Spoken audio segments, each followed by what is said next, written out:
رمضان مبارک رمضان مبارک رمضان مبارک رمضان مبارک لا حول ولا قوة إلا بالله العلي العظيم.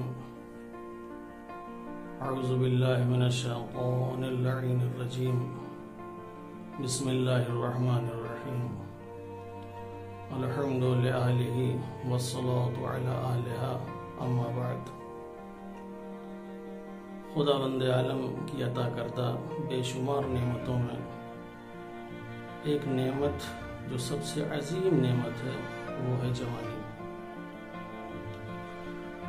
نعمت الہی کا اصول یہ ہے جب نعمت کی قدر نہ کی جائے، اس نعمت کا صحیح استعمال نہ کی جائے تو وہ نعمت نقمت میں بدل جاتی ہے، ثواب کے بجائے عذاب میں تبدیل ہو جاتی ہے، راحت کے بجائے مصیبت میں بدل جاتی ہے اور خوشی کے بجائے غم میں تبدیل ہو جاتی ہے. جیسا کہ مال یہ بھی ایک نعمت ہے اور خداوند عالم اپنے بندوں میں سے کسی کو مال عطا کرتا ہے تو وہ اس لیے عطا کرتا ہے کہ اس کو اس کی راہ میں خرچ کیا جائے. وَمِمَّا رَزَقْنَاهُمْ يُنْفِقُونَ، ہم نے جو تمہیں رزق دیا ہے، ہم نے جو تمہیں دولت دی ہے، تم اس دولت کو، اس رزق کو میری راہ میں خرچ کرو. لیکن جب یہی انسان خدا کی راہ میں خرچ کرنے کے بجائے، بیواؤں اور یتیموں پر خرچ کرنے کے بجائے، کسی بے سہارا اور مجبور کے اوپر خرچ کرنے کے بجائے، کسی غریب کو دینے کے بجائے، اسی مال اور دولت کو اگر عیاشی کے اوپر لٹانے لگے، اسی دولت کو اگر شراب اور جوئے کے ذریعے سے برباد اور تباہ کرنے لگے، اسی کے ذریعے وہ شراب اور جوا کھیلنے لگے،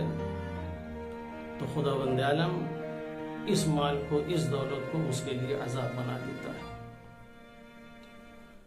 اسی طریقے سے اولاد ہے، یہ بھی ایک نعمت ہے. اولاد کی قدر کرنا چاہیے، لیکن جب اولاد کی قدر نہ کی جائے اور ان کو جنم دے کر، ان کو پیدا کر کے جانوروں کی طرح چھوڑ دیا جائے، نہ ان کی صحیح تربیت کی جائے، نہ ان کی صحیح پرورش کی جائے، نہ ان کو تعلیم دلائی جائے، تو نتیجے میں یہ ہوتا ہے کہ جن بچوں سے ہمیں یہ امید اور توقع ہوتی ہے کہ بڑے ہونے کے بعد، جوان ہونے کے بعد ہمارا سہارا بنیں گے، وہی بچے جوانی کے عالم میں ماں باپ کو خود بے سہارا بنا دیتے ہیں. جو والدین یہ سوچتے ہیں کہ یہ بچے ہمیں راحت و آرام عطا کریں گے، وہی بچے انہیں مصیبت میں مبتلا کر دیتے ہیں. جن ماں باپ کی یہ خواہش ہوتی ہے کہ ہمیں گھر میں بٹھا کے کھلائیں گے، پلائیں گے، وہی بچے ان کو اولڈ ایج میں لے جا کے ڈال دیتے ہیں اور خود عیش و آرام کی زندگی بسر کرتے ہیں. لیکن اگر انہی بچوں کی صحیح تربیت کر دی جائے تو یقیناً یہ ماں باپ کے لیے سہارا بنیں گے، ماں باپ کے لیے ہمدردی کا اظہار کریں گے، ماں باپ کی خدمت کریں گے، ماں باپ کے لیے چین اور سکون کا سبب ہوں گے. جوان یہ بھی خدا کی ایک عظیم نعمت ہے، لیکن جوان اگر اپنی جوانی کی قدر نہ کر کے، اس جوانی کا صحیح استعمال اگر نہ کرے تو خداوند عالم ایسے جوانوں کی جوانی کو بھی عذاب بنا دیتا ہے. ایک جوان وہ ہوتا ہے جس کے رگ و پے میں قرآن خون بن کے دوڑنا چاہیے، لیکن اگر اس کے رگ و پے میں قرآن خون بن کے نہ دوڑے بلکہ خود وہ قرآن سے اتنا دور ہو کہ قرآن اس کو اگر پڑھنا نہ آئے تو ایسے جوان کی جوانی کے اوپر افسوس ہے۔ ایک جوان کو ایسا ہونا چاہیے کہ جس کی وجہ سے مسجدوں کو آباد ہونا چاہیے، لیکن وہی اگر مسجدوں سے دور ہو اور اگر مسجدوں سے گزرے تو جس طریقے سے دوسرے مذاہب کے لوگ اپنے عبادت گاہوں سے گزرتے ہیں تو ہاتھ اٹھا کے چوم لیتے ہیں اور آگے بڑھ جاتے ہیں، اسی طریقے سے اگر ہماری قوم کے جوان ہو جائیں تو واقعا ایسے جوانوں کے اوپر افسوس کے علاوہ اور کیا ہو سکتا ہے۔ ان جوانوں کو مجلس و محفل کی زینت بننا چاہیے، اور یہی جوان مجلس و محفل کی زینت بننے کے بجائے عاشور خانوں اور امام بارگاہوں کے باہر گاڑیوں اور ڈیوائڈروں اور چبوتروں پر بیٹھ کر غب شپ کرتے رہیں اور موبائل میں دل لگی کرتے رہیں تو واقعا ایسے جوانوں کے بارے میں کیا کہیں گے؟ وہ جوان جن کو پیرو ولایت ہونا چاہیے، وہی جوان اگر اخباریت اور ملنگیت کا شکار ہو جائیں تو ایسے جوان کس کام کے ہیں؟ وہ جوان جنہیں قوم کا سہارا بننا چاہیے، وہی قوم اگر خود ان کا سہارا بنے، وہ جوان جنہیں قوم اور ملت کی خدمت کرنا چاہیے،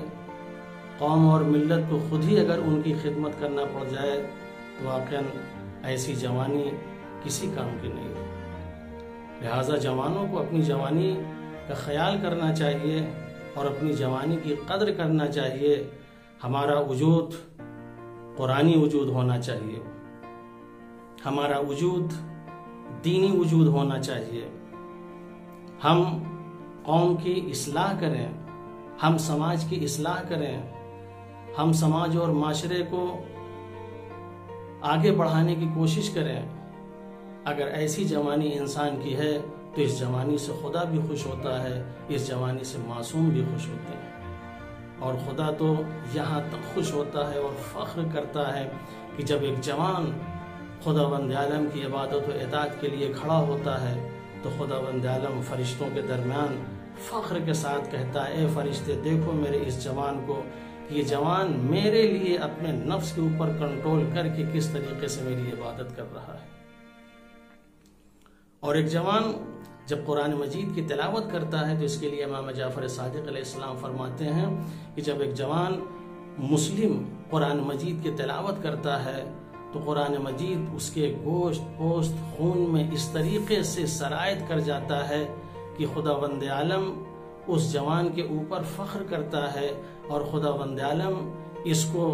انبیاء کا درجہ عطا کرتا ہے، اور خداوند عالم اس جوان کی قیامت کے دن شفاعت کرے گا۔ جس جوان کا یہ مقام ہو، جس جوان کا یہ مرتبہ ہو، جس کے اوپر خدا بھی ناز کرے، جس کے اوپر اہل بیت علیہ السلام بھی ناز کرے، اور وہ اپنی زندگی کو اس طریقے سے اگر ضائع کرے، اپنی جوانی کو اس طریقے سے اگر برباد کرے، واقعی ایک جوان کے شایان نشان نہیں ہے۔ لہٰذا اس ماہ رمضان میں خداوند عالم تمام جوانوں کو اس بات کی توفیق دے کہ اپنی جوانی کی قدر کریں اور خدا اور رسول اور اہل بیت علیہ السلام کے بتائے ہوئے راستے پر چلیں، تاکہ خداوند عالم اس جوانی کو نعمت قرار دے دے، خود ان کے لیے بھی اور سماج اور معاشرے کے لیے بھی۔ وآخر دعوانا الحمدللہ رب العالمین۔